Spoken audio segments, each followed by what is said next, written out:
Try to tell him.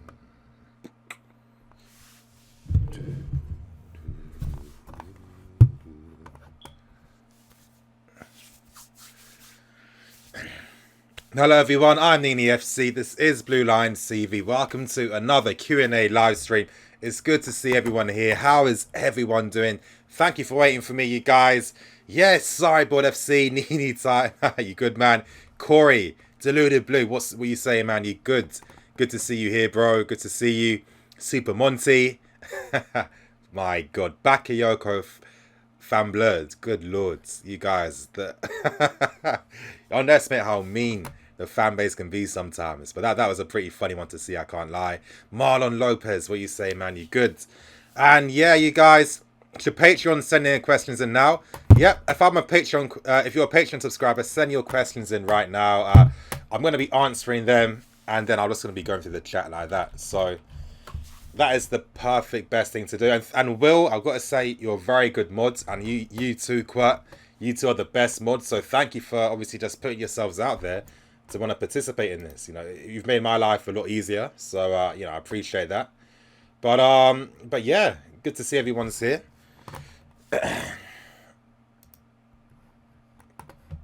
Okay, Nini made us suffer for a while, real talk. Hey, sorry about that, man. I've been busy recently with work, so it's been a shame I haven't been able to upload as much. But you know, I've got 2 videos coming up for Arsenal. I've got the predicted lineup, and I got the match previews, so that should be calm, to be honest. And then yeah, after that, just more videos will be coming out on a more regular basis. So you know, I'm seeing what the other channels are doing. I need to step up even more now and make sure that obviously, you know, I stay ahead. You know what I mean? I've got some nice momentum over the summer, and I just got to maintain that, to be honest. But yeah, you guys, if you're a Patreon subscriber and you're here, if you send in your question right now, then I can obviously go through that. But while I'm waiting for people, I'm going to be going through some questions right now. Nini, you got a fantasy Premier League team. I'm doing one with my friends. I'll be honest, I'm one of those guys where, you know, I'll make my team at the start and then I never log in again. So, you know, I don't really do fantasy Premier League that much. Maybe next season, you know, I'll make it, you know, I'll make it good. I'll find something to do in that regards. I mean, it's way too late to do it now. I can't open one right now because there's already been a week of football gone by. So, wouldn't be any point in doing that. Josh Richardson, what do you think the result against Arsenal will be? Well, I'll tell you guys right now, I'm feeling confident. I feel that we will win against Arsenal. And I think that it's going to get people talking more about how we're progressing under Sarri and how the team are developing, playing, you know, in this new system and this new style of football. And I think that a lot of these stupid naysayers, if you guys haven't seen that, if you haven't seen that stupid clip from ESPN, honestly, they were talking about Jorginho, Sarri. I mean, it was just complete nonsense for guys that used to be ex-pros, etc., etc. And it just... honestly, you guys, I don't get how certain men get jobs doing what they do, but you know, thank God that they do so badly, because otherwise no one would be watching YouTubers like me. So there's always positives from negatives, but I think that all those types of idiots and them naysayers, they're going to be talking about completely different things after the Arsenal game. So yeah, I'm actually feeling very positive for the game, and I'm so excited. I can't wait until we play them, and under Sarri, it was so, I mean, under Conte, it was so weird because every time it came to, you know, obviously when it came to match day, on the day, I was always kind of reluctant, like, oh, it's so long to go. I never had that same enthusiasm. It was becoming a bit of a chore, if I'm being serious, and that's never a good thing when it's, you know, your football club. So the excitement's definitely back. It's that same excitement. Like, remember that Mourinho's second spell, his second season, when guys like Cesc came, guys like Costa came, guys like, you know, Felipe Luis came. There was that excitement. You know, you were looking forward to playing week in, week out. The football was great too at the start, etc., etc. But I think with Sarri now, the good times are here. So I do think we are going to beat them. J Mojo, Nini, Atletico beat Atleti beat Real. Yes, they did convincingly. I mean, they probably are one of the best windows out of any team so far in Europe. I mean, they just signed key players. Number one, Lamar, signing that advanced playmaker they've always needed on the left-hand side. He looks like a key player. Getting someone like Gelson Martins that provides that one-on-one ability as well. You've got Rodrigo, had a very good year at Villarreal, a great defensive mid, a replacement for Gabby on top of that as well. Diego Costa's fully fit and he's back. And I think that they've just bought key players for key positions. Guys who already have are getting better. Guys like Angel Carrera, no one's sleep on that guy. I think he's going to be a top player one day. I mean, they're just looking very strong. They're looking very good. So yeah. Got the first super chat, N'Golo Kante, World Cup winning Kante. Moment of appreciation. Thank you, bro. Really appreciate that, man. Thanks a lot. I know I sound so boring anytime I say I really appreciate it. I know I sound kind of one note, but I mean that's just how I feel. I really do. I mean, I've always said when people throw the hard-earned money towards you, it's always like one of the biggest compliments you can get. So again, Kante, bro, thank you for that, man. Okay, other questions to ask. Kwame. He's 33 miles. Okay, Sandro later. Who do you think is one of our best upcoming youngsters? Keep up the amazing videos. Thank you, bro. I think with currently the players that are still with the team, I'd say Hudson Odoi, of course, and I think Ampadu, the guys we currently have. Of course, with the youth team now, some of the players we have signed, it's going to be very interesting to see how they do. Of course, we've got that Austrian forward. How can I forget his name? The Austrian forward. This guy looks very promising, and we've got that Dutch guy signed as well. So I'm looking forward to seeing how the youth team are going to play. I'm thinking I'm going to have to pay for Chelsea TV to watch them online, so I'm going to have to do that so I can really ascertain how the youth team are doing this season. And yeah, there's a lot of promise that's happening. CFC Anuj, Kovacic to start. Eden Hazard best dribbler. Fan cams. Yes, Hazard is the best dribbler. I'd probably say he's the second best to Messi in the world. And there's no debate in my opinion. With fan cams, you know what? With fan cams, would I ever do them? I'm not too sure. I mean, you guys know me. If I do something, I need to find a unique way to do things. I got to do things differently. I need to see what the other fan cams are doing, and I got to find my own format, and I got to do it completely different to how they're doing. I mean, I'll never 100% rule it out. Of course, I've always felt with fan cams, the issue is, you've got to find the right people to engage with. And, unfortunately, there's not too many great people out there. Let's be serious. But yeah, maybe, who knows, one day, it depends. Depends if I get the funding, But, and yeah, man, that's it. Thank you, CFC Anuj, and hopefully I might even see you at the Arsenal games. I know you got your tickets. I might even see you afterwards. But Kovacic should start, maybe, but I'm not too sure. To be honest. I'm going to answer one or two Patreon questions right now. Yes, they're all coming in. Great. Josh Banks, my guy. How are you? Hey, Nini, is there any fresh news on the director of football role? Also, check DMs after, please. Yeah, I'll make sure I will. I think with the current director of football stuff, with what I'm hearing so far, again, there's not too much context. This is why I haven't released any video. But in terms of the targets, I mean, Monkey's one, Balak's still one. But when it came to guys like, I think, what's his name, Armstrong, I mean, I never heard of him. So potentially, I'm not saying the press are lying. As I keep saying, I'm not going to know every single thing that happens every single day. But I think Monkey and obviously Balak are the two main ones so far. So hopefully over the coming weeks and days, I'm going to hear more. Will Rayner, yes, Will. Nini, who do you think would be what is wrong with me tonight? Who would your first pick be for that third midfield role? Ruben, Kovacic, or Barkley? Also, have you seen the ESPN video on Jorginho? Makes me so angry. Yeah, I was actually talking about that ESPN video earlier during the stream. Complete nonsense. All these pundits. I mean, it's so obvious that they don't watch football. It's painfully obvious. It's so obvious. There's probably some runner, or there's probably some student or work experience there that gets all these little small bullet points for them to give them, to hand it to these guys fucking 10 minutes before they go live, and then that's where they base their opinions on, because it's complete nonsense what they say sometimes. So I definitely agree. But for the third midfield role, honestly, I don't think there's a definitive favourite in my opinion. Now, I know a lot of people will immediately think Kovacic, but I think with Ruben, you guys, when I shout out guys like CFC Video and Tiggs, I'm not doing it because, I like them or anything like that. I'm doing it because their videos are educational. I mean, CFC Videos. He released a video on Mason Mount, his performance against Oldham. And you got to realise, you know how much effort it takes to do something like that. And I'm seeing in like 10 hours, he hasn't even broken 1,000 views, which I'm really baffled by. I'm just thinking, why doesn't anyone care to see how these guys do on loan, you know?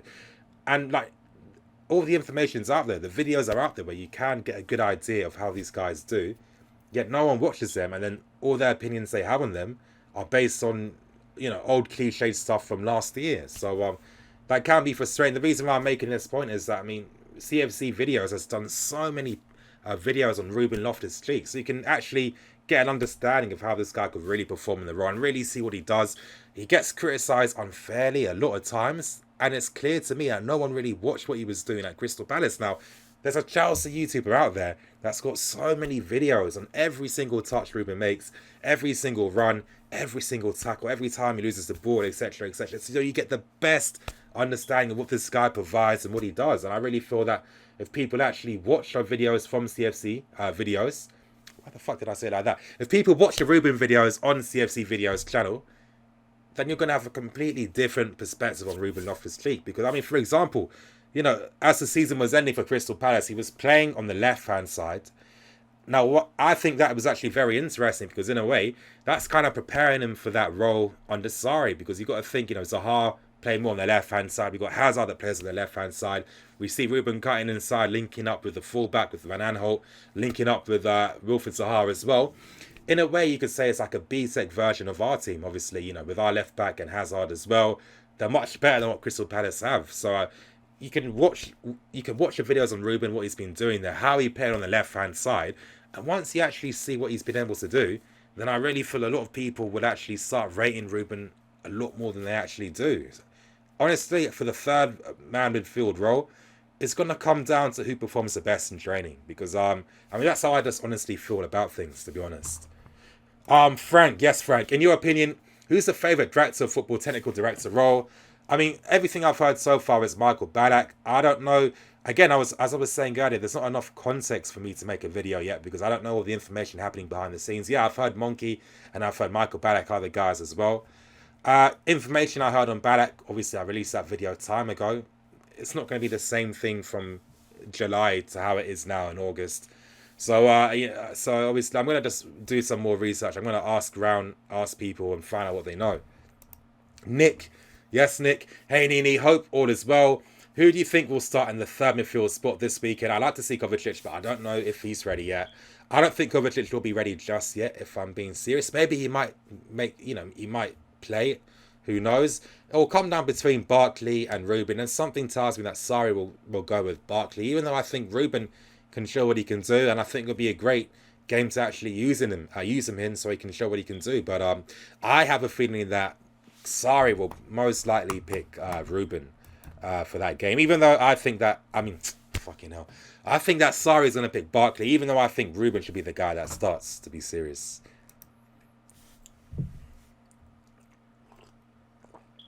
Timmy Teo, thank you, bro. Long time, bro. It's good to see you back, man.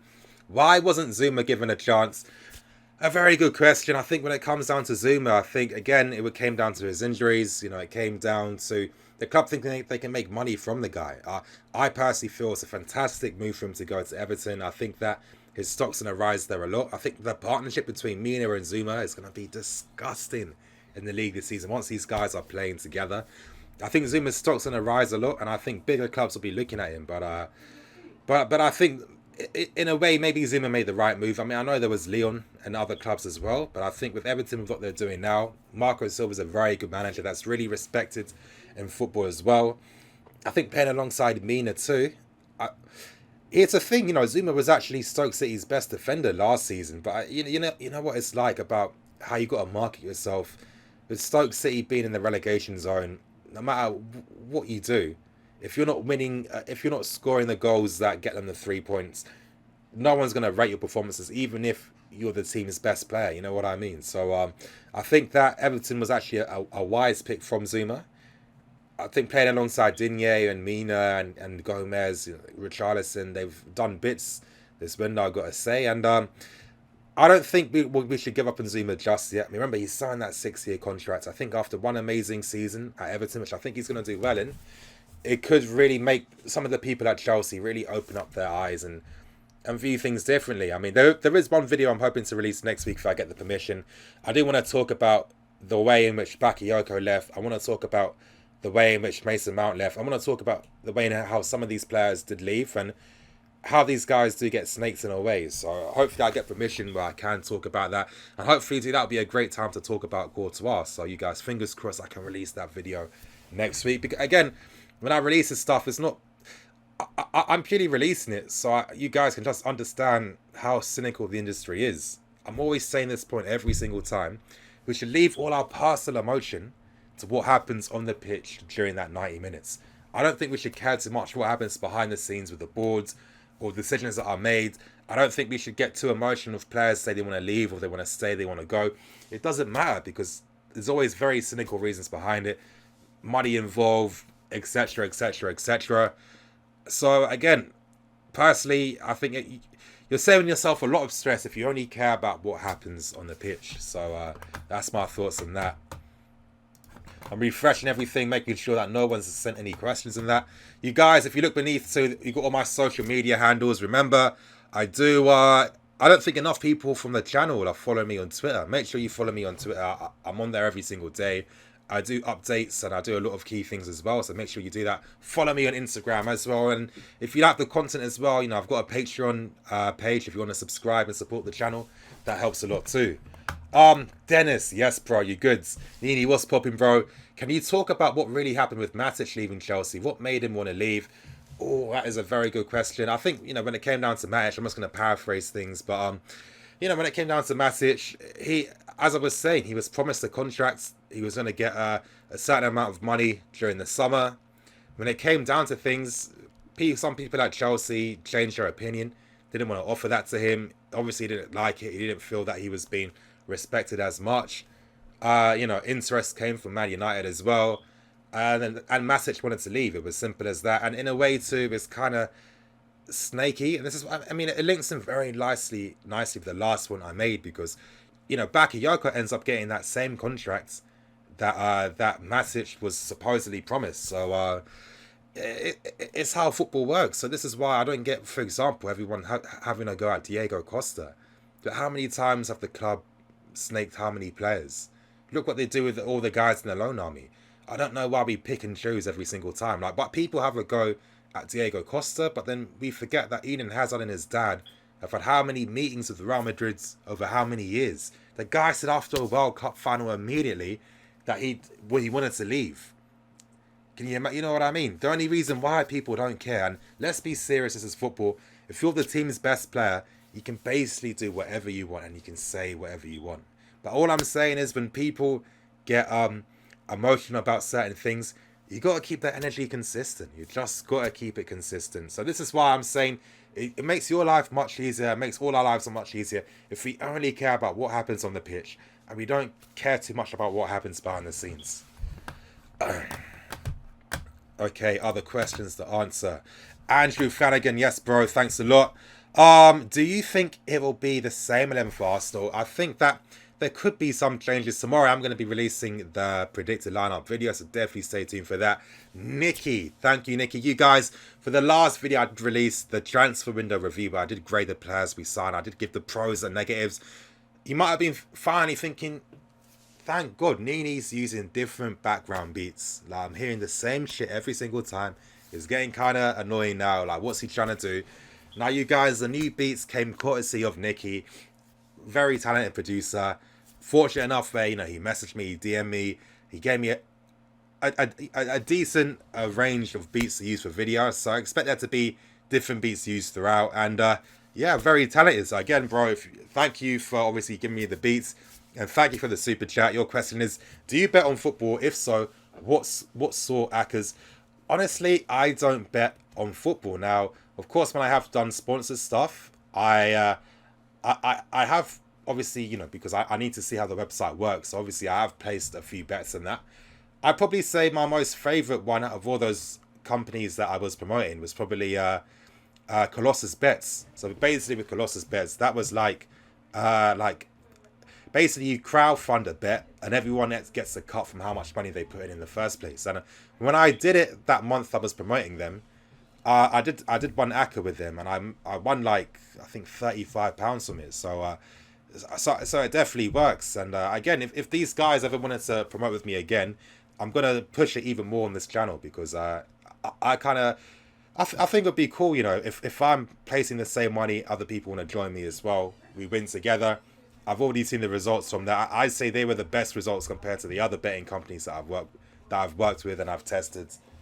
But again, other than that, I'm not really betting. I've never really been a gambler. And I'm someone that does like to take risk in life. I do like to be spontaneous, but I'm not too spontaneous with my money. I can't lie. So thanks for that, bro. Joseph25, hi. Any updates on Hazard and Kante new contracts? Nothing at this moment in time. I think with Hazard, he's in no rush again to get anything sorted just yet. Maybe by Christmas time, January, that's what I'm hearing. Kante, I think that will get sorted soon. Again, I need to find out. I don't know what's happening. Again, you guys, the last thing I've heard about Kante was what I told you guys time before it came out in the media, and that was the fact that he was going to be offered a new contract, and the video's there, you know what I mean? And I've always found it kind of funny. It's a bit of a sign-up, but when every time, I get comments on social media or wherever, or comments in my videos saying, oh, he's lying, he doesn't have any sources, he doesn't know this, he doesn't know that. There's so many examples of all the times I've got stuff right and I've told you guys beforehand. But the weird thing is all the videos are there, so they can be referenced. But people don't do it. So I mean, you know how this shit works on the internet. Okay, other questions. Okay, DJHD, Pedro Willian on Saturday, presuming Hazard starts. I probably use Pedro. William was decent, but I thought Pedro is one of his best individual performances for a while against Huddersfield Town. I just got to say, I thought he was impressive. And you guys, even though I don't like certain players, I'm objective. So if you do good, I'm gonna say you do good. Times when I was criticizing Conte a lot last season, but the times he did stuff right, I was praising him. I don't have any issue with doing that. Christopher, up Chelsea, we are gonna beat Arsenal. Yes, we are. Whether we use the right formation or not, we're gonna use the right one. It's gonna be easy, trust me, guys. I do trust you, bro, and I do feel that we are gonna surprise a lot of people. Okay, Katie, Emma, yes, bro, you good? Yes, Ballo, Tiano Ballo, that's the guy. Thanks, you guys. Kwame, yep. Clive Nelson, big up, bro, from Jamaica. Safe, bro. Thanks for that, man. Nathaniel, hey Nini, keep up the good work. Thoughts on De Bruyne saying he lost patience with Mourinho. I mean, it's understandable. Mourinho's got a bad habit over the past few years now. Been nearly a decade. He's developing this bad reputation, and it's weird because Mourinho is a likable figure personally, but when it comes to him as a manager, it's a lot of issues. We all know with Kevin De Bruyne. I think those famous quotes from that scout Piet de Vissa, when Mourinho was complaining to Piet about De Bruyne, saying, "Oh, he doesn't want to play for me, he doesn't want to train for me, etc., etc." Piet actually went himself to the training sessions to actually see how De Bruyne was doing, for his own perspective, and he said afterwards that he was actually the best performer in training. And it just comes down to the managers, you guys. A lot of times, in football, some of us naively think, if you perform well in training, that's all that matters. Football doesn't work like that. In a sense, there's always going to be politics. Not in that cynical sense, but more in the sense that people have their own preferences. Let's say you're a certain manager with a certain style of football, a certain philosophy. You're going to favour certain players over others. Now, with Mourinho, it's quite obvious what type of qualities he was preferring over others, because let's be serious, he's not a manager that knows how to play attacking possession football, because if he did, I think we'd see it by now already, which we've never seen from him at all. So it's understandable that guys like De Bruyne, Salah are always going to suffer, because, again, it doesn't suit them. So Kevin De Bruyne was right in every sense. I mean, the guy performed for Werder Bremen, performed for Wolfsburg. He passed every test that the club threw. It gets to a point where when you're passing these tests, you need the game time. I'm sorry.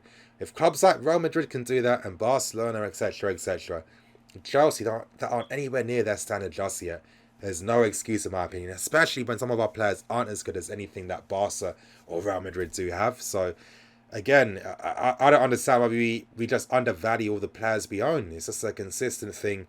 It is getting a bit ridiculous. So I mean, guys like De Bruyne leave is good, it's good, but it just gets you thinking. We had De Bruyne, Salah, Lukaku, Felipe Luis. Imagine we kept guys like Diego Costa and Matic. We've got one of the top squads in the entire world. We've got a top 3 first 11.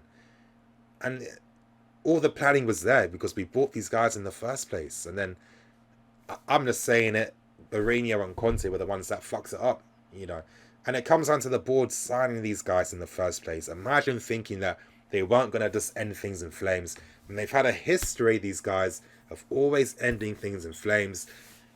Well, what would I know? I'm just a fan, Pedro's a false 9. Nope, of course not. Who's going to play on the right hand side? Wenger is a great manager. Do you like Fekir at Chelsea? Yeah, I think as a number 9 he'd make more sense. Fraser, Hudson-Odoi on the left, Willian on the right. I think there's going to be Hazard. I think the guy's rearing to go. I think he's fully fit right now. I mean, fucking that performance last 50 minutes against Huddersfield Town. Oh my god. Like, it was only 50 minutes, but I've never been so gassed by an individual display. I mean, immediately completed 6 dribbles in that space of time.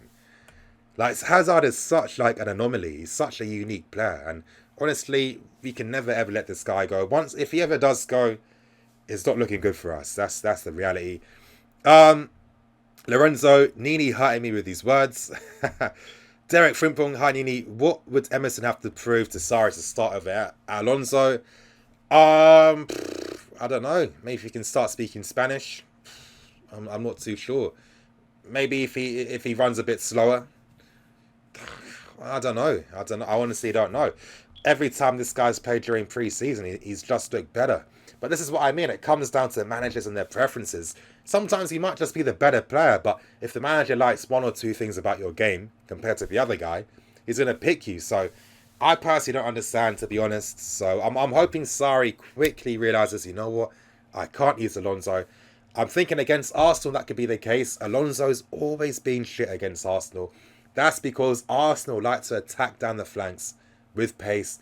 They got quick guys that can outpace Alonso. We've constantly seen Bellerin outpace this guy how many times. I'm not going to be surprised to see that happen. And maybe, hopefully then, Sarri might think, maybe I do actually have to see what Emerson can do. Heard anything about Hudson-Odoi signing a new contract? Nope, not just yet. I've heard nothing about that. Kwame, yeah. Faisal, you think Kovacic will start this Saturday? I'm not too sure, to be honest. I don't think he's going to start just yet. Talk about Charlie Masunda. Well, it looks like he's going to go. I don't know just yet if it's going to be a permanent or a loan. I think this guy, he needs to go 100%. He needs to go on a permanent and just start his career. Hopefully a club in Germany can sign the guy. That's what he needs. Will Rayner, thank you, bro. Thoughts on the Bobby Madley and La Liga situation? Now, again, of course, I've read the story, but I haven't read too much into it. I don't understand the full context and depth. Of course, if you guys don't know, it looks like, La Liga, they will be playing some official La Liga games in North America and in America as well, which is kind of crazy. I don't know. I mean, I can understand why, these other divisions, these other leagues, they want to compete with the Premier League. And the Premier League gets the most money, the most advertising, the most money for TV right deals, etc., etc. I mean, the money Premier League clubs get is just illegal compared to what other clubs get. I mean, there was a figure and stat going around about how much money the newly promoted teams spent in this country compared to the money the newly promoted teams spent in other leagues. The newly promoted clubs in this country spent 200 million. And you're looking at clubs, newly promoted ones, spending 10 million in Italy, 50 million in France, 8 million in Spain. It's a different world. And I can understand why maybe they're trying to do drastic measures to try and make up that difference. But honestly, I don't know.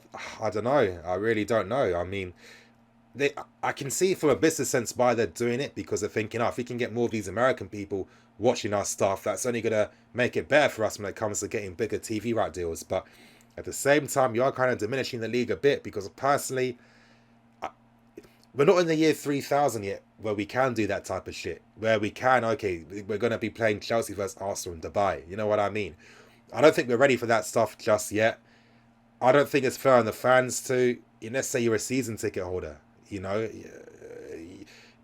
lot of fans that fill up the stadium, they go week in, week out watching every single game. They're going to feel that pressure to have to travel abroad to see these games. I don't think it's necessarily fair on them. Who knows? Maybe there could be things where these guys will be subsidised, etc., etc. Most likely not. I'm not too sure, to be honest. A 15-year deal too? I'm not too sure. But the scary thing is, if it's successful, then you can imagine that the Premier League will do the exact same thing. Because remember, we were the first ones to start talking about exporting our games to other countries. I would not be surprised if it's successful that you'll see the Premier League do that and other divisions start doing that as well. Of course, people have been speaking about the fact that there could be a European League where instead of there being like necessarily a Champions League, all the top clubs compete in like a European League. Maybe, I don't know. It is a weird one because for me personally, I've always been someone that thinks about the future. I'm not very sentimental. That's always been one thing about me. I'm very quick to adjust to new things, new ideas, new environments. But when it comes to this, even I'm pretty skeptical, to be honest. I'm not really ready for it just yet. I think the thing that really worries me the most is that, as we know already, football's just become a big business. People that don't care about the sport are making money. All these owners are seeing clubs as a fucking, an investment instead of an actual football club. We've seen all this money in the league, but then what benefits have we as fans got from that? Ticket prices haven't got less. Season ticket prices haven't got less. Everything's still really expensive. It's ridiculous. I just think that it's going to continue down this path of money over everything, big business over everything.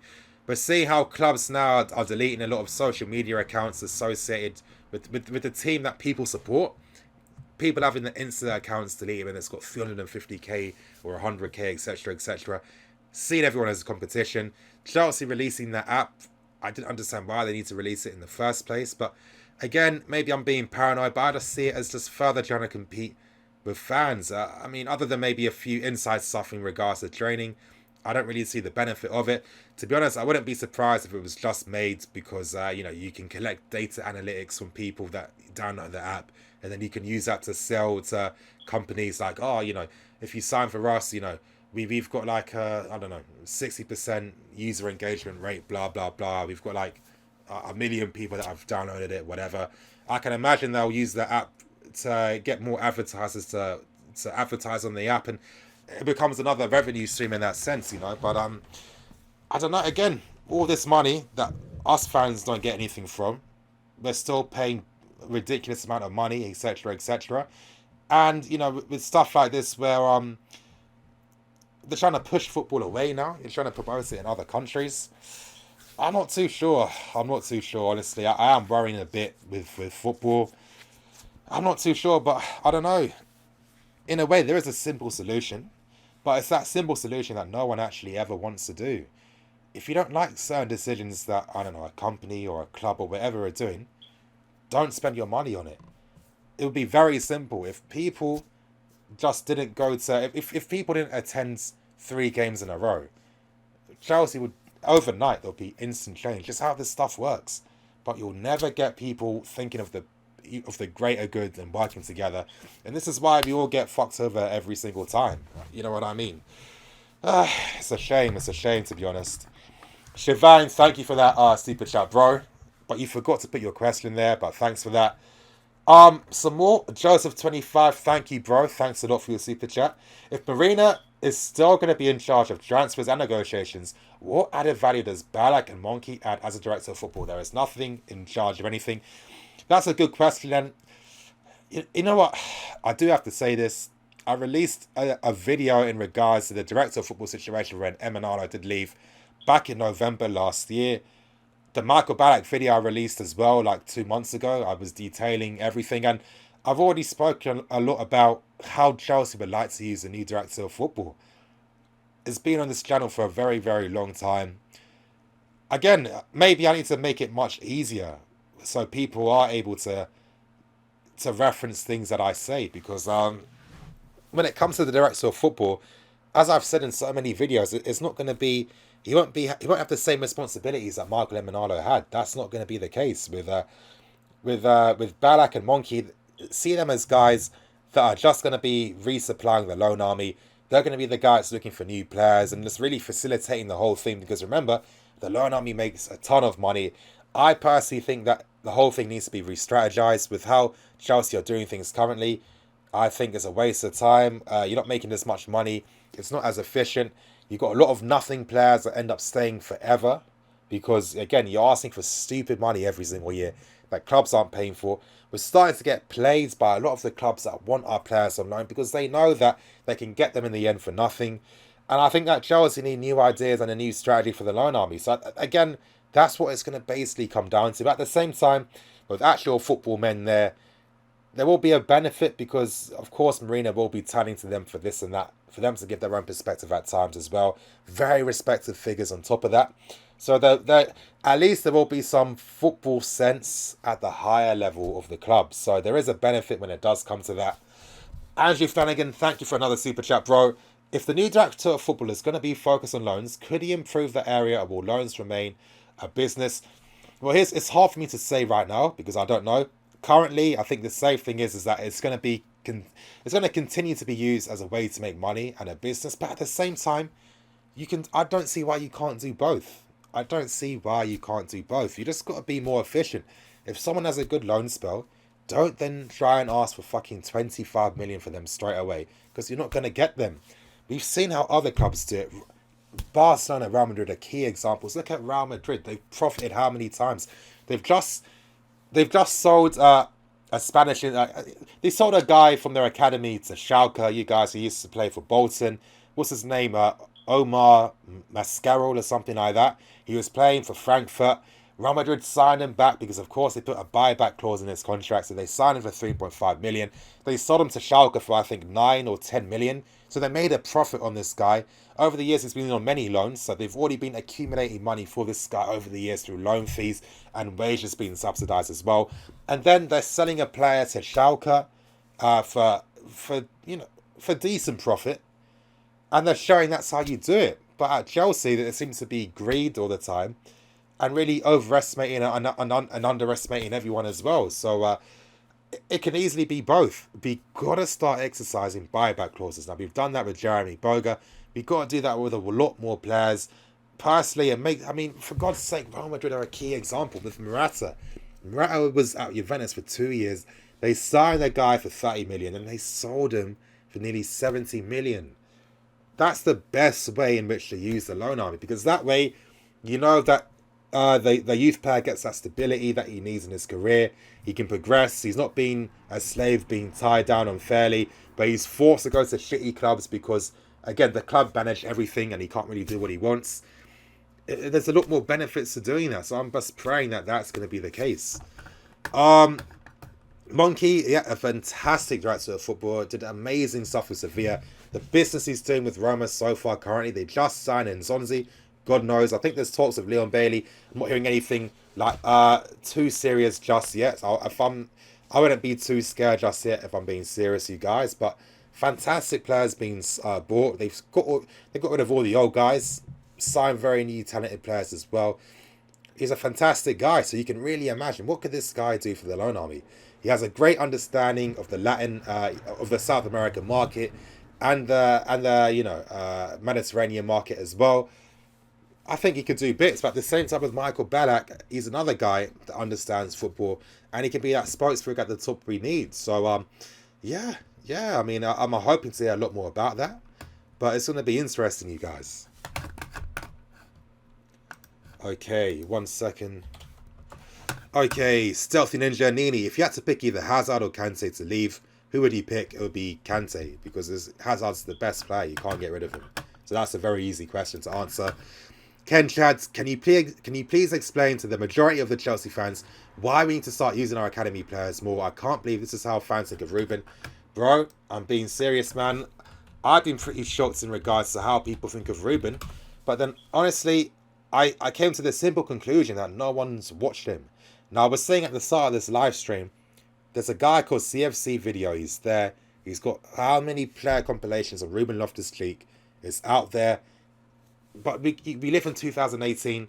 There's a word called due diligence that no one likes. Of course, I understand why no one likes due diligence, because that means that you actually have to do your own effort, your own personal effort, your own research to try and get to the bottom of things and try to question your opinions. But, you know, with how instant social media is and how instant everything is these days, people like to have instant opinions without really thinking about what they're saying, and then they just stick with it. So this is why people think Ruben Loftus-Cheek, people are still calling this guy lazy, which baffles me. People still say, oh, he doesn't do enough, and I don't even think they know what that means. I don't understand. I really don't. And I don't know, for me, I've always thought that surely you'd have more of an affinity with a guy that's come through your academy over someone like Ross Barkley. You know, someone like Ross Barkley that hasn't fulfilled any potential that he's always, you know, allegedly shown. When has he had one consistent season at Everton where he was a standout player, their best player? It hasn't happened once at all since he's been there. Yet you have people fighting for this guy's rights, defending him, wanting him to get the opportunities and chances. But when it comes to Ruben, everyone's fucking hypersensitive with their criticisms. Any small thing Ruben does is picked up on. But if Ross Barkley loses a ball 5 times, no one cares or thinks about that because, he won 1 tackle. You know what I mean? So, I don't know. I kind of feel that it's not just with Chelsea fans. I think it's in general. You know, people, let's be serious. No one's ever really cared about youth development or youth players. This is why people have a lot of very, you know, dated opinions about stuff. And again, as I was saying, it's a thing called due diligence. There's stuff out there. Or you just got to type in Ruben on YouTube. There'll be countless videos. There's CFC videos. If you're a Chelsea fan and you care about how these guys do on loan, etc., etc., there's a channel dedicated to all these loan players. It's a lot of hard work to do it. I don't know. I know one likes to watch it though. I don't understand. Jimmy Roberts, what do you think of Hudson becoming an Mbappe type of player with a breakthrough season? I think so, potentially. I think he'll be playing quite a lot. You know, we're playing in Europe. We're playing cup games as well. There's going to be plenty of this of time for this guy to play. So he's going to have a very productive season. Kevin De Bruyne, I'm happy at City. You deserve to be happy there. True Blue 9877. At Dublin Dave, people now bandwagon Liverpool and Tottenham because they want to support good team, but not ones that wins too much, so they can act like they're not supporting for wins. Maybe, I don't know. I personally feel they just like the style of football they play. Faculty _17 is Laurent Blanc, a coaching assistant. No, it's not. Derek Frimpong, yes, my brother, my Ghanaian brother. Would Aspie suit centre back with Rudiger? Nope. Moses. No disrespect to Christensen. No, of course not. I don't think Aspie does. I think with Aspie, he's been someone that's, as I've always said, he's profited from playing in very niche roles. Now, what do I mean by that? I mean those very specialist roles that only came about from particular managers. Now, the guy was playing as a left back under Mourinho, and with how defensive Aspie used to play, he was kind of like a wide defender anyway. And then playing on the right under Sarri as well, in a role where, yes, he can push out to the right and he can be a defensive fullback. And, you know, he does have support around him from midfielders and from the other 2 centre-backs. So, again, Aspie's someone I'm going to give time and patience with. I mean, so far, I'll be honest, he hasn't really lit up the world for me playing as a right back. In a way, I'm kind of disappointed too that Moses has stopped being seen as a fullback. I don't understand why he wouldn't be seen as one with how fucking defensive our wing-backs were under Conte. It's just that he was already basically playing as a fullback already. So that was one surprising decision. But again, you know, Sufyan, you know, my source, he was telling me about this for a while. I expect to see Moses be used as a winger. Sometimes I just got to put my sentimentality to the side and just, you know, just accept it. But I just find it weird. I think with Moses, I prefer this guy as a fullback than a winger. I don't think he's going to score that much going forward, but His defending one-on-one is great. Defensively, his positioning is very good. He keeps hold of possession very well. And he can beat his man. And I just feel the guy makes sense as a fullback. So I'm not too sure about him being a winger, to be honest. I really don't. I don't get that one, to be honest. Femi, yes, man. I remember Aspie playing left wing under Mourinho once. Yeah, that was against Atletico. Fuck it. Imagine that. Champions League semi-final second leg using Aspie as a winger. Casey Smith, Nini. I think Hudson-Odoi would be a beast up front. I think so too. I like to see him transition playing that type of role, to be honest. I think he could do great there. I think it would benefit the national team even more, to be honest. Because again, we've got Sancho, but Sancho and Hudson-Odoi play on the left-hand side.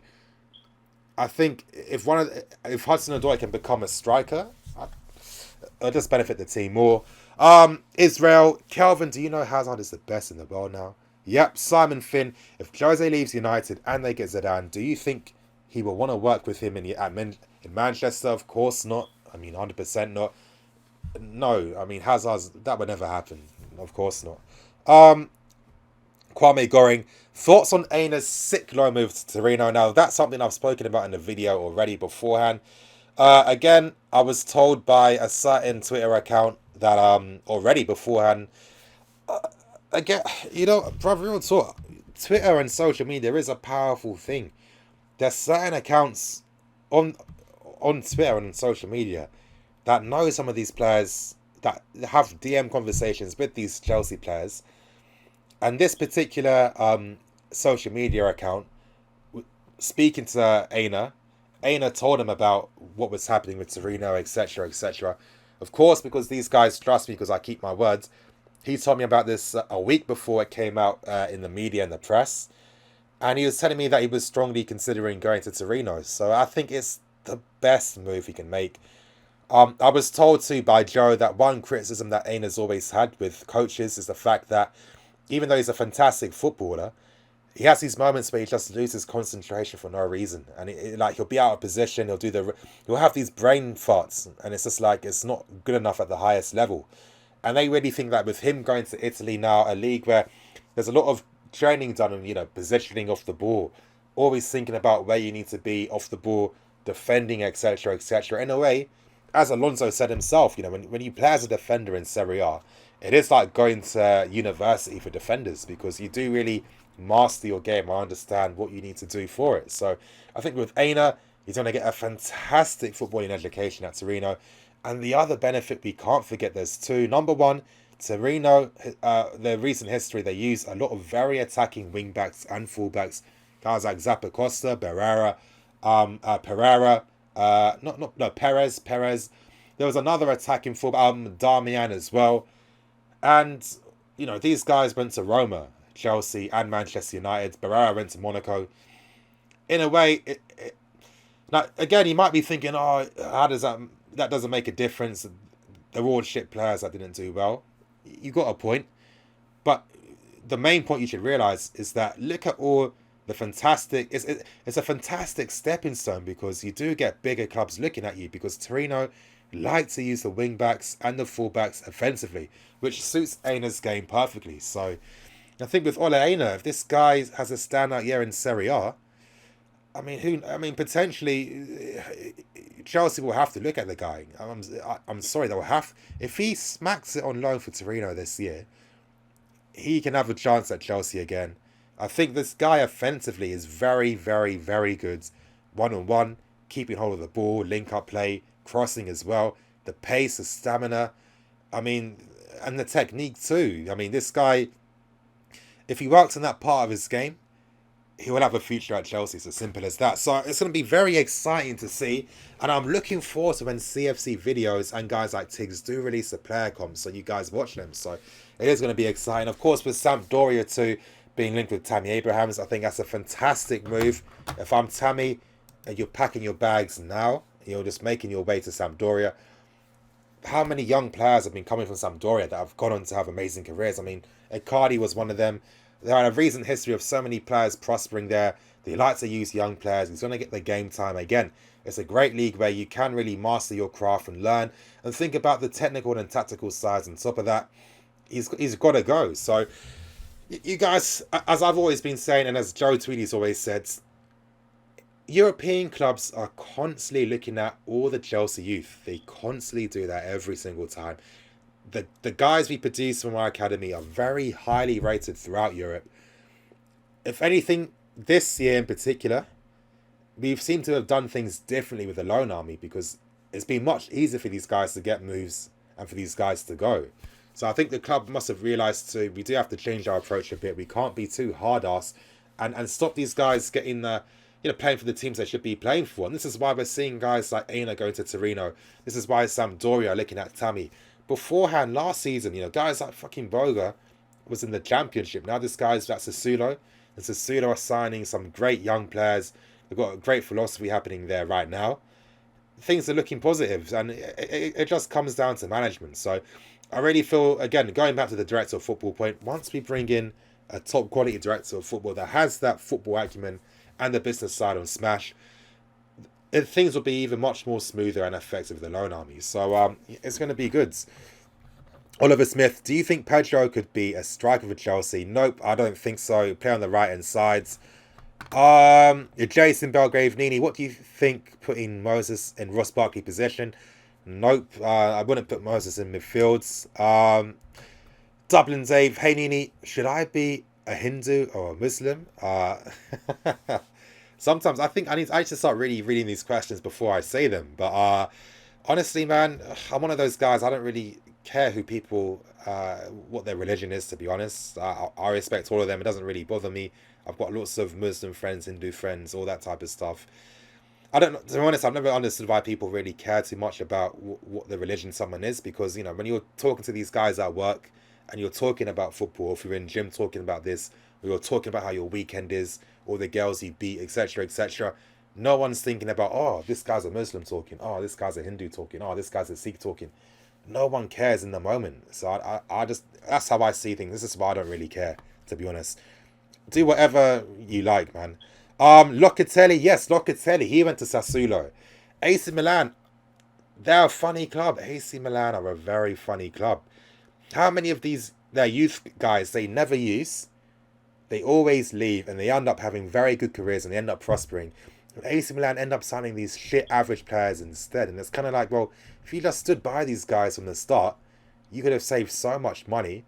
And you could have used that money to invest in actual quality instead of signing shit, So Locatelli, I know he's got an option to buy at Sassuolo as well. Makes sense to him. He can play more consistently. I mean, AC Milan signing Bakayoko, I don't know what they're trying to expect from him, to be honest. But, I mean, AC Milan have had a recent history of just doing this stupid stuff. I mean, Verdi just got signed by Napoli this season for 25 million. He came from there. Aubameyang was another one as well. Guy's one of the top strikers in the world. There's so much, such a big history of always doing this stupid stuff. So it's funny. Talking tactics. Yes, talking tactics. What's good, man? When you guys going to have me on the podcast again? Giroud will replace Morata by the end of the season. Nope, I don't even think Giroud will be here by the end of the season.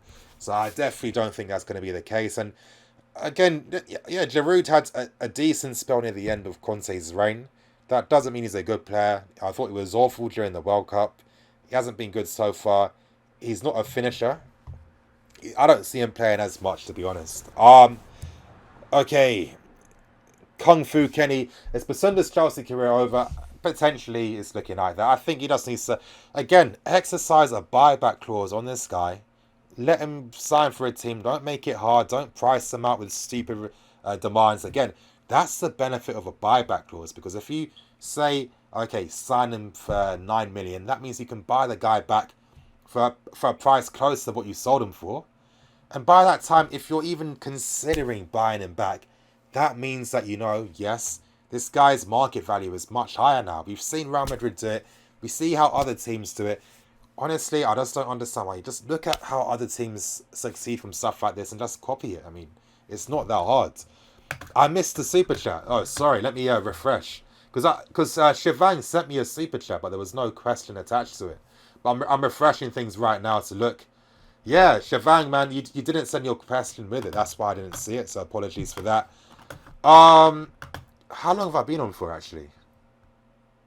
What time did I start, you guys? Okay, 54 minutes. I'm going to be on for 6 more minutes. You guys, if you want me to stay on longer, send your super chats or whatever. Check your DMs, bro. Yep, I'll check them afterwards, bro. I'll do that straight after. Ty. Yes, Ty. Sounds like Chelsea is turning into AC Milan. I wouldn't say it's gone. It's not got to that level just yet. But yeah, I was just making the observation that I just don't get what AC Milan do. I mean, they signed that Andre Silva for 39 million. Now he's gone on loan to Sevilla. I mean, he's going to prosper at Sevilla more than AC Milan. I just don't understand the players they sign. I don't understand the system they really use. They don't have an identity anymore. You know, that great Milan team with guys like Kaká and the diamond midfield, that great football that Ancelotti brought. Even when Allegri was there on top of that as well, in that 4-3-3, there was like a clear, distinct style. AC Milan, every single year, there's like 2 new managers coming every single year. There's no consistency or continuity. It's a stupid club, to be honest.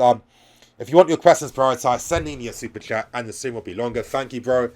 But again, you guys, I know it sounds pretty cynical, but again, there's other stuff I'm working on too. I know I sound like I actually I can't even finish my sentence. I sound like too much of a prick, so I can't even finish it. But Tarek Lamptey from our academy is incredibly underrated. Yes, SB Danke, you're right. It's going to be great to see how he performs. He's a number 10, you guys. Never see him get talked about on Twitter. That's because he's so young. I think when these guys are like 15, 16, no one actually really looks at what they do. But I think that Lamptey now, he's someone that can really step up a lot and really show what he can do. So he's going to be someone very exciting to see for this season. David Gordon, yes, bro. You looking forward to Saturday? Yeah, 100%. I'm excited. I got my haircut booked for Saturday too, so obviously I can go into the game with a fresh haircut. I'm going to get there early, you guys. I'm going to keep it classy that day. I'm going to find a nice Italian restaurant. I'm only drinking wine on that day. I'm not drinking beer. I'm keeping it classy for Uncle Sari. Honestly, it's going to be a whole mood. It's going to be a whole vibe on Saturday because I want to feel good.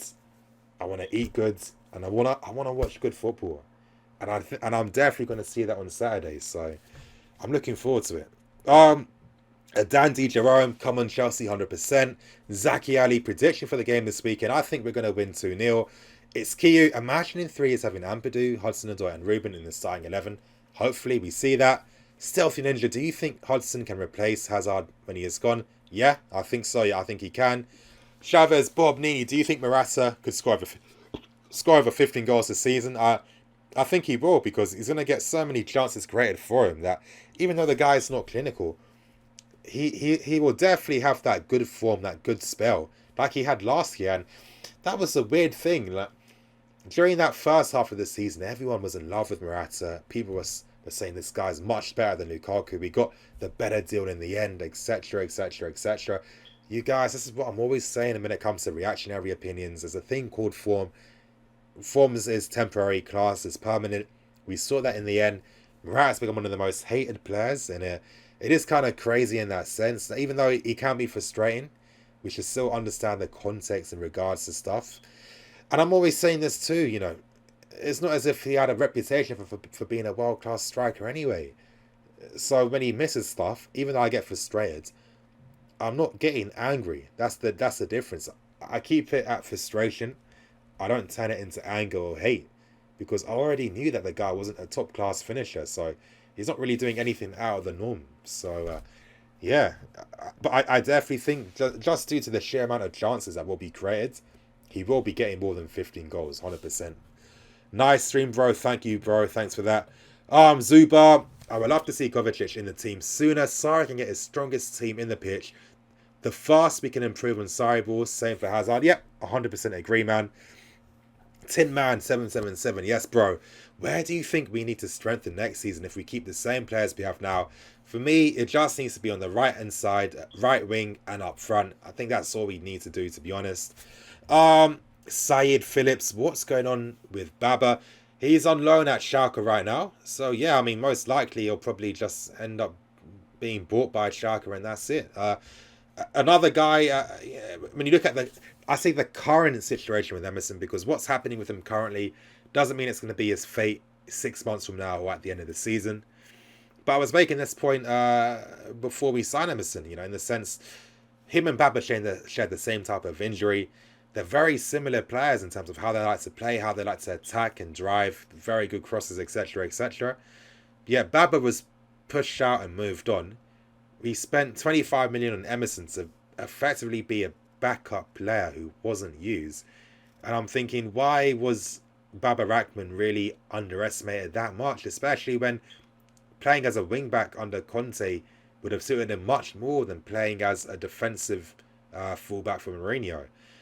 These are certain decisions I just don't understand, but it comes down to when you've got people like Marina and guys like Scott who wants to implement his own players, and Marina only cares about money. This is why guys like Zuma and Baba just get pushed on very quickly over bullshit. To be honest, makes no sense, bro. Really, it doesn't make no sense. It doesn't make any sense. I don't like that type of illogical stuff. Nav, brah, thank you, bro. Don't you think Kante is a bit too nice sometimes on the pitch? Like when he is wide open, gets loads of room to run, but he doesn't call for the ball or shout for it. I hope you understand what I mean. That's something, I'll be honest, I haven't really necessarily noticed that much, but I'll keep my eye out for it in recent games we do play.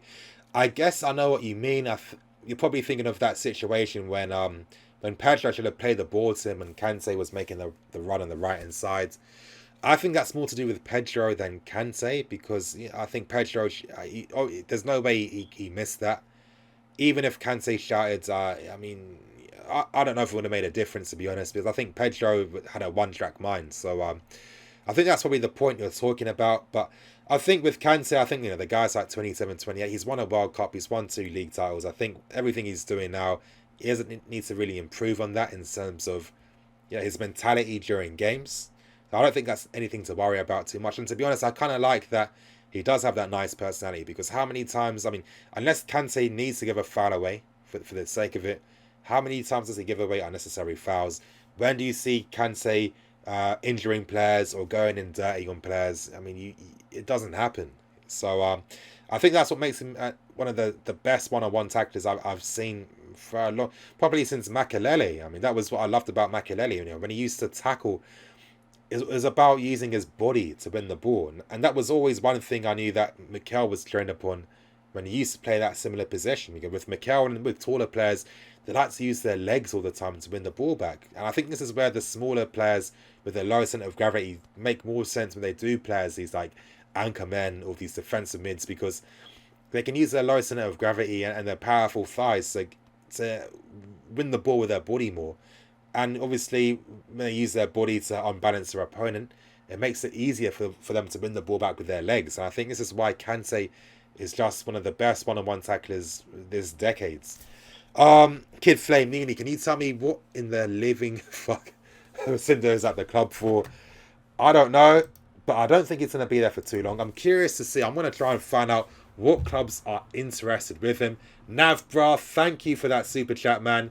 You didn't even have to send that super chat, but I appreciate that you wanted to support the channel. Thanks for that, and I did answer your super chat, your Patreon, so thanks for that too, bro. Yeah, you guys, you know what? I've been on here for more than an hour. I'll stay here for maybe 5 more minutes before I go. The card. Okay, who do you think will be the player of the season and the flop of the season? I think player of the season will probably be Hazard, and I think flop of the season will probably be Alonso so far with how things are looking. King DT123 Nini, can you do the Delhi? This fucking Delhi Ali celebration, real talk. It's just been thrust in my brain out the entire day today. Like, I've been getting pissed off with myself. How does this shit work? I've wasted an embarrassing amount of time trying to get this stupid thing working.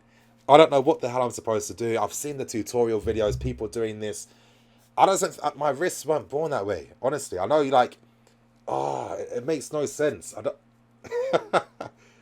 I don't know how to do it. I really don't know how to do it. Honestly, it's getting on my nerves too, because it's like people make it look so easy when you see these tutorial videos. Imagine I actually Google tutorial videos and how to do this stupid thing. I can't do it. I honestly can't do it. This is the best I can do, you guys. This is the best I can do. Nini, do you think Fekir as a 9 could handle that? Yeah, of course. Yeah, of course. Of course Fekir can handle the physicality. Zaki Mahmood, yes, bro. Ruben Loftus-Cheek, you need to start.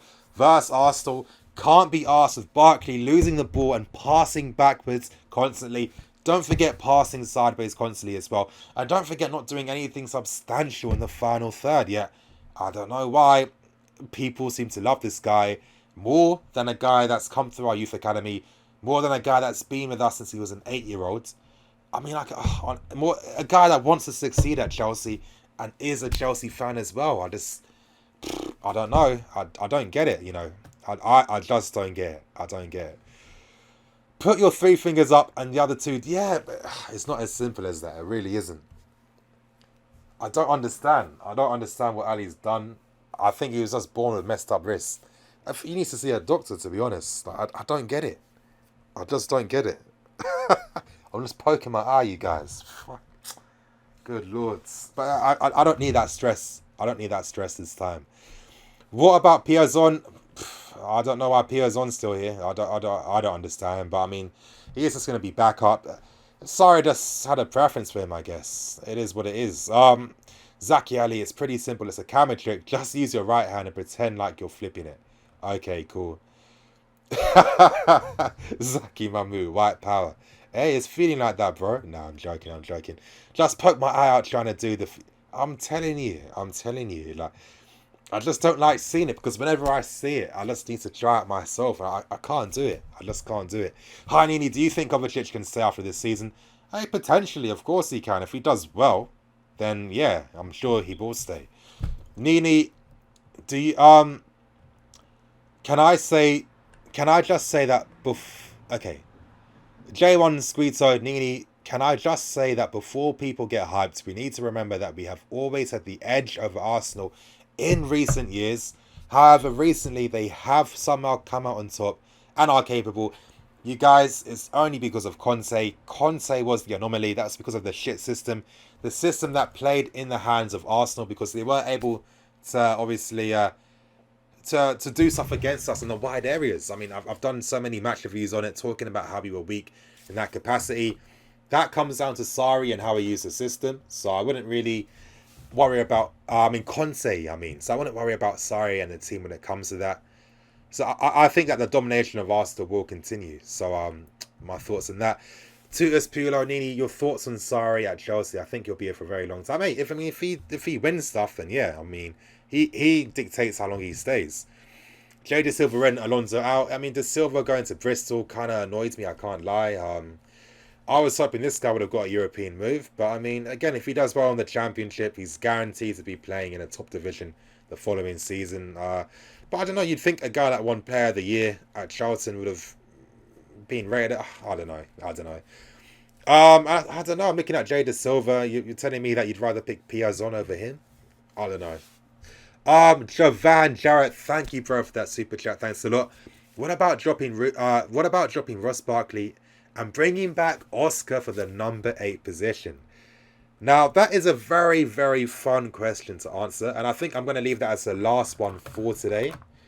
Of course, I'll sound harsh, but if I get more super chats or anything, it doesn't have to be nothing big or crazy, then I will answer them and I will stay on longer. But currently, this will be the last question that I do answer. And I think it's a fun one, obviously, with Oscar. I've always thought we signed Oscar during the wrong time. If this guy was playing under Sarri now in the number 8 position, this was the key position that he needs. You know, Oscar was a very creative player. He has that goal threat. He can find the pass as well. And he was someone that was always criminally underrated. And honestly, it's always been a shame. He's someone that should have been one of the top midfield players now in the world. I kind of look at Kevin De Bruyne, and anytime I look at Kevin De Bruyne, I always think this is what Oscar should have been. But with Oscar, again, unfortunately playing under a very defensive manager, Mourinho, and in Conte as well, never got his opportunity. And you guys, the same fate would have happened to Kevin De Bruyne. The reason why Mourinho never used De Bruyne was because he didn't have that work rate or that tenacity that Oscar had off the ball defensively. And imagine that Oscar was just sacrificed the entire time just for his work rate and his defending over his skill and his ability. And look at the career De Bruyne has been able to have playing in his natural role. Oscar's never had that chance or opportunity to do something like that out of the Brazilian national team in China as well right now. I personally feel that if we ever did sign the guy again, I think that he'd be much better. I think he can really show what he can do. I don't think I'd be against. I mean, if it ever came down to a situation where Oscar was returning, I'd be happy with that. I wouldn't be opposed to that because I think he'd finally get a true chance to really show what he can do and what he's about. I mean, when we signed this guy, a 19-year-old Brazilian guy, one of the best prospects coming out from Brazil, that was a big deal at the time because, Chelsea, we've never been able to sign any top South American players like that. We've never been able to do that. But then he just criminally underused Oscar. Didn't have the right system to get the best out of him. It was just all this stupid mismanagement. And Oscar paid the price in the end. But there was this one game against Sunderland, which I'll never forget. That was when Mourinho left. That was when Steve Holland took over the game before, that idiot Gusselin came and did fuck all. And Oscar played as a number 10 in his natural position. The guy played more than 100 passes that game. Everything good was coming through him. He was playing in so many people with amazing passes, like how Kevin De Bruyne does it. He was linking up the play amazing with the back heels and the flicks. He looked like a real Brazilian player. And I'm just thinking, honestly, I just don't get how... again, this is what happens, you guys. This is why Mourinho and Conte, I think, were big cancers to this club. I don't care what anyone tells me. Salah, he's another guy that didn't play because, again, Mourinho was using this guy as a defensive winger. You're telling Salah to go back and help out the fucking fullback, and then he has to carry the ball for 60 yards on the counter attack. He's not that guy. Salah's an inside forward. He's like a wide striker. That's what he is. This is why he did well at Roma. This is why he's doing amazing at Liverpool right now. We had this guy who was being his skill set was being overlooked for things that shouldn't even matter. De Bruyne as well. Thank God De Bruyne. This is why I'll always respect Kevin De Bruyne. I'll always respect this guy because he had so much faith and belief in his own ability and his talent. He basically told Mourinho to fuck off. He didn't agree with anything that Mourinho was doing or how he was using him. He stood with his own convictions. He believed in his own abilities. This guy is showing he's one of the best midfield players in the world right now, playing under one of the best managers, playing amazing football, playing football that suits his strengths. And again, if other guys like Oscar had that same type of ego, maybe he'd be playing at a higher level right now because I don't know. Just was never used. Just was never ever used properly. It's just a disgrace, really. It really is. I mean, and you only see this shit happening in this country. We love to spend money, give high wages, pay stupid agent fees, to then tell a guy to play a completely different role to why you signed him in the first place. And it's a disgrace, really. It is. It is. And then this is why, thank God, guys, like Conte and Mourinho went. Thank God they went. Because if Conte was still here, do you really think we'd have guys like Kovacic and Jorginho here right now? If Conte was still here, would we have the window we had? Of course not.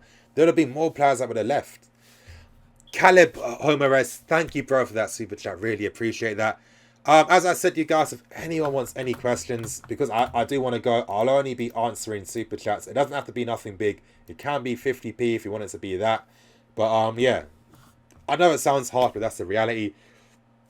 Caleb, what do you think of the backroom staff that Sarri has brought to Chelsea? Now, of course, with the backroom staff, it suits, it's instrumental in terms of how he wants to help the first team understand what he expects from them. So it's understandable that's going to be the case. I think that Zola was a fantastic move. I think, number one, Sarri's immediately going to get patience from the fans because Zola is a club legend.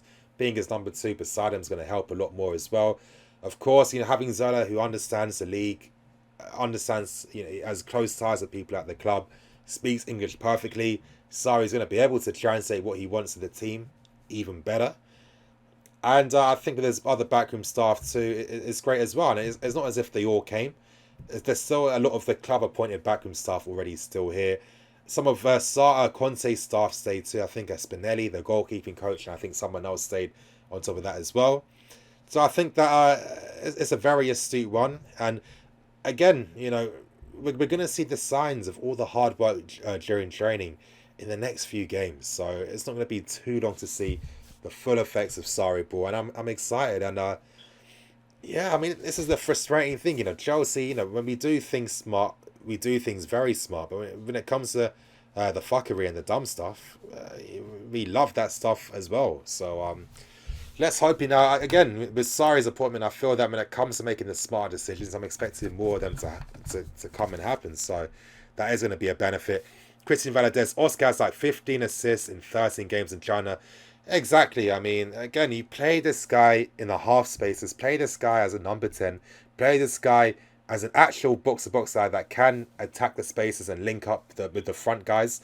You'll see a world-class player. It's literally as simple as that. He has all the qualities. He can play people in. He can score, link up play. He can beat his man.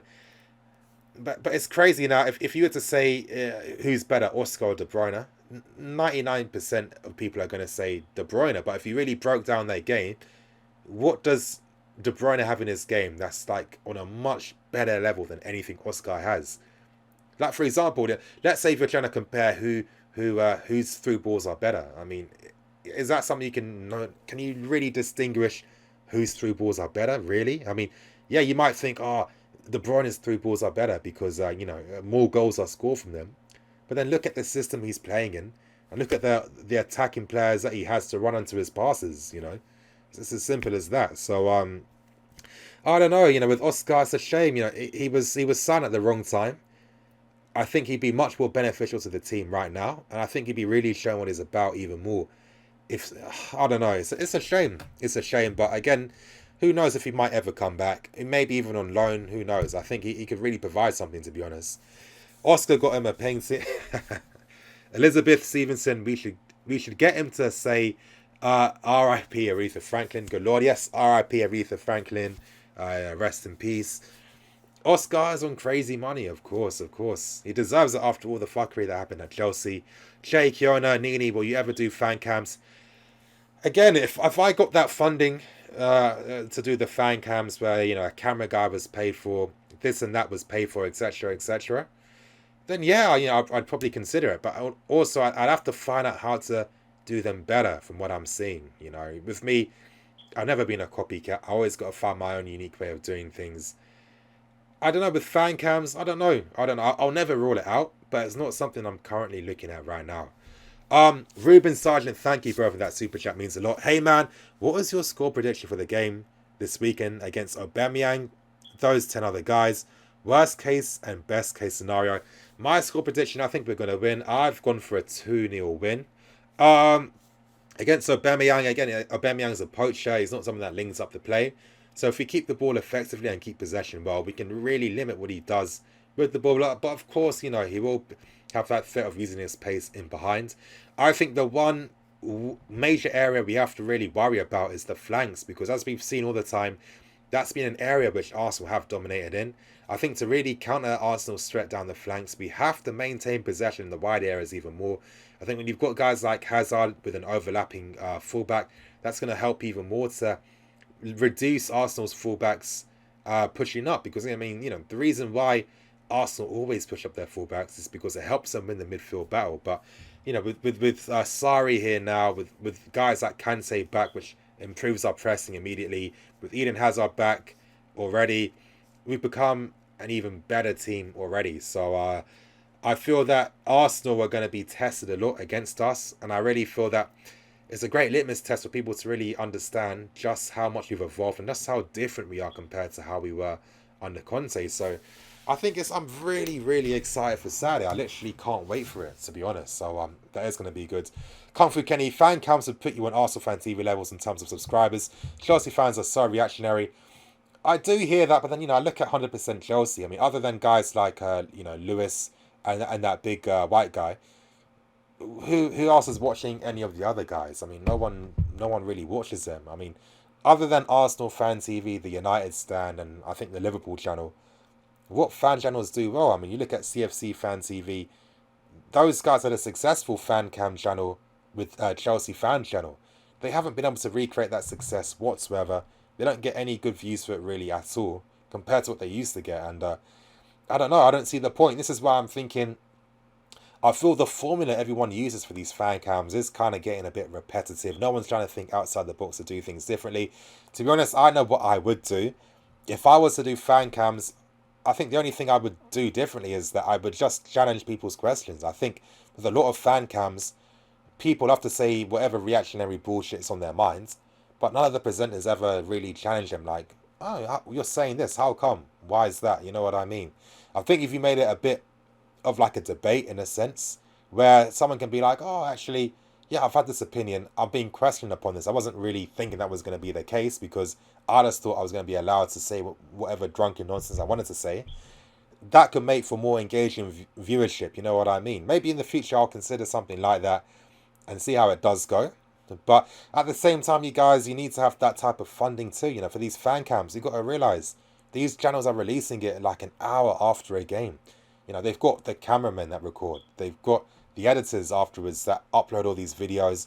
You've got the guys that create the thumbnails on top of that as well. It's a lot of hard work. And on top of that, it's like 20 videos that come out immediately. So it's not as, you know, there's a reason why the big channels can do it, or the channels that get funded can do this stuff too, because, you know, it does cost money. You have to pay a cameraman. You have to pay someone to help edit. You know, you have to pay someone for their time to stay in the coffee stores after the game, to use their Wi-Fi, to upload this stuff. I mean, it's a lot of work that goes into it. So it's really not like that. Black, do you aspire to be like Mark Goldbridge? Nah, I don't. I don't aspire to be anyone, to be honest. I'll be honest, I've always been, I'm a big fan of YouTube. I watch more YouTube than I watch TV. You know, I'm a bit of a geek too. I like watching my anime stuff, or like my gaming stuff, my debate stuff, all that type of stuff. You know what I mean? Like YouTube fulfills any interest I need, or anything I want to view. I've always been inspired by other channels. I've been inspired by what the gaming channels do. I've been inspired by what the anime channels do, like with the Dragon Ball stuff. I mean, for example, this is why I started the the fan cam, not even fan cam. This is why I started the Q&A live streams, because there's this guy I like called Geekdom, and I always realize that this guy is always constantly doing a live stream with the subs, and I'm thinking this just makes a lot of sense, because it's a great way to build a community. I can engage with people. I can ask the questions that they want to be answered. I mean, so far the live streams have been getting really good now. Everything's getting past 500 live views, and it's kind of weird to think about, like 500 individual people are listening to what I have to say. So it is kind of flattering and kind of crazy in that aspect as well. But to be honest, I don't really look at what any of the football channels do, because in a way I kind of see like this whole football industry being pretty new. For example, you know, with the early gaming stuff, with how YouTube was before, no one really knew what the formula was. There was no real direction. There wasn't any like consistent content, but now it's completely different. You know, people understand what they're going there to watch, and this and that's happening. With football, it's not really there. But I see these guys. One thing I've always been a bit surprised by is the fact that no one really cares about their subscribers or their community. Like, I've always wanted to have that community aspect of my channel. I did want to improve that and make it even deeper and better than that. But yeah, you know, I don't get inspired by any of the football channels, to be honest. I just kind of do my own thing, and I look at what other YouTube channels do, and I try to obviously, you know, take some tips from them. Nini the cam girl, real talk. If I did fan cams, that would never ever happen. That could never happen. Nini, because of you, I saw. Okay, I need to see what that comment was. Because of you, I saw a man. Oh, good lord, I don't know what I did. At Talking Tactics, what's Talking Tactics saying? Angel CFC, what happened to the old Chelsea fan channel? I think they just lost the funding for the channel, and they just, yeah, that was it. They just left. No one got any real answers or anything like that. They just went, you know what I mean? But I think it makes a difference, because I mean the quality of Chelsea fan channel was night and day compared to what they're doing on CFC Fan TV, and I think I don't know. I think maybe Ball Street gave them more money. I'm not too sure. Keith Lee, Jarvis, Lucas Bacassa. Yep, I love to see that guy come. He's an amazing player. Oliver Smith Spinelli. Yep, went to PSG to train Buffon. My friend is his son. Oh, that's really cool. That's really cool. Talking tactics, unrelated. You guys seen that Moo video? If she's a cow, yeah, she is. I've seen that video of that cow video, and it's such a genius. I know a lot of people are watching it thinking, "Oh, this is so weird. What's the point? Why is he doing this nonsense?" But the whole point is that it's become viral. That was the whole intention for it to be viral, for it to create discussion. Think about it like this: since that video's come out, how many reaction videos have there been? How many tweets have there been that have been blowing up, blowing up? That's just more exposure for that artist, and I think it's such a genius way to market the music you do, to market yourself and to put yourself out there. And that's the real reason why that song was created. That was the whole thing. Geekdom is a G. Yeah, I like Geekdom a lot. I've been watching him a lot too. There's this guy called Skill Up. I like his channel. Yongia. I like him too. Yeah, there's a few channels that I like, to be honest. Big Zlatan, thank you, bro. I appreciate that. Robert Green used to live on my road and I toured him around my old school. Oh, that's sick. Will Rayner, I never realised that. I heard that he's supposed to be a really nice guy too. PE, best Chelsea channel on YouTube. Thank you, bro. It's going to be even better this season, so stay tuned for that. Okay, you guys, I think I'm going to double check that. Are there any Patreon questions I've missed? Let me see. I note there's no more Patreon questions. I don't think there's any more super chats I've missed. Nope, there's no more. You guys, I'm going to be ending the stream right now. Christian Valadez, Nini, have you thought of collabing with Arsenal Fan TV or United Fan to preview games? Well, I did want to do a collab with Arsenal Fan TV, but then I was told that because they're doing collabs with 100% Chelsea and with CFC Fan TV, they don't really have any time to do a collab with me. So, I mean, it is what it is. As I've said, anytime I've always tried to collab and do stuff, no one ever wants to do it. At the same time, that doesn't mean that, I'm just different. If people want me to help them, then obviously I'll do that and I will collab with them. Of course, I was a bit disappointed because I'm thinking, maybe it's something me being insecure and shit. But I'm thinking, my channel these past few months have been doing much better than those other channels. But it is what it is. And to be honest, it's not really a big deal. You know what I mean? I mean, if I'm sounding cynical, I would have really been doing it for the views. So, if I'm doing it for those types of intentions, then maybe I don't deserve to do a collaboration with them. So it is what it is. But, I would like to do more collabs with some of the other channels. But, I mean, it just depends, to be honest. It just depends. So, I'm not really crossing my fingers. And to be honest, I'm not relying on that because, I've been fine without them. And to be honest, I think I'll be fine without them in the future. Morata is a good footballer. He just isn't a good striker. 100%, man. 100%. Ina. Yes, Ina. And yes, bro, I hope you did enjoy that. I hope you enjoyed the Transfer review I did do. And again, you're a Patreon subscriber, so you can just message me on Patreon. Okay. I thought you'd have to manage it. Okay, I'm going to answer your Patreon question later. Fraser, hey Nini, could Hudson-Odoi learn to play on the right? Brilliant player in his natural position on the left. I think Hudson-Odoi is good enough to play there. But at the same time, I don't think that's his long-term position. David Tellers, thank you, bro. Always supporting every time I do these. Means a lot. You should consider Patreon. I think it will just save you more money. You don't even have to contribute anymore to Super Chats. I mean, all your questions will be answered on Patreon. But with Patreon, there's going to be a lot of changes I will be making this month. Patreon guys, if you're listening to me, I'm going to be bringing in a WhatsApp group chat. That's definitely going to be coming. And I'm going to be introducing Patreon exclusive live streams as well, where you will have the opportunity to drop in and talk if you want to as well. So that's something I will be doing. That will be coming out this month. And you guys, next week I'm going to be releasing the Snapchat Q&A. So that's going to be getting promoted very soon. That's probably going to come out every Friday or every Thursday, one of those days. So that is going to be coming back because I do want that to be an even bigger emphasis when it does come to the community aspect of this channel. And I want everyone to have a voice. I know there's a lot of people that, they try to have questions answered and they just don't come. It's impossible for me to answer everyone. So I think in a way it makes it fair for everyone to have, a chance to obviously talk. Talking Tactics, my man. Is it Andy who started the channel? Probably mad salty right now. I'm not even trying to think of that guy, to be honest. That's the last guy I'm trying to think of. uh, honestly, it's not. He's such, honestly, such a scumbag. It's not even worth my time. Femi, yeah, I think that's it, you guys. I Yeah, that's it, you guys. That's going to end today's Q&A live stream. It's been a good one. It's been a lot of good questions asked today. I've definitely had to think about a lot of things. Of course, it's been a bit of Nini time in that sense too, because I said half an hour ago I was going to be going, and yet I'm still here. So that really does let you know just how good it's been today. So I've really enjoyed it. Thank you to everyone that's been along. Thanks to everyone on Patreon that supports and subscribes to me. It does mean a lot.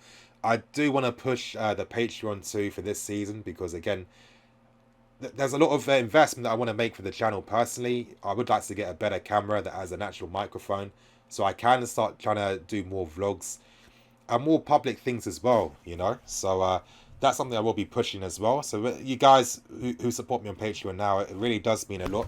It really does help, and you know, it slowly helps me get to that stage where, you know, I can fully do this full time. And I think once I do it full time, it's just going to be, the channel will be just even more ridiculous and even more crazy, to be honest. So that's just one thing I'm trying to build towards. And everyone that supports me too with the super chats, I've got a lot of regular people, and again, I always do feel kind of guilty in that sense because I feel that some people are giving me too much money than they need to. Even though I do appreciate the gesture, it means a lot. And I stress to you guys too, you know, consider Patreon. You're saving yourself a lot more money. You don't have to contribute to super chats anymore, and you still get all the same perks. There's going to be a lot more perks coming out on top of that as well. You guys, again, the Snapchat's not here. I'm going to be promoting that next week. And you guys in the chat, everyone that stayed here for time, everyone that's been messaging constantly, you guys have your own discussions. You all play a part, so thank you for that. I'm going to bounce. I need to get myself a green tea. I need to relax. I'm the EFC. This is Buildup TV. See you guys tomorrow.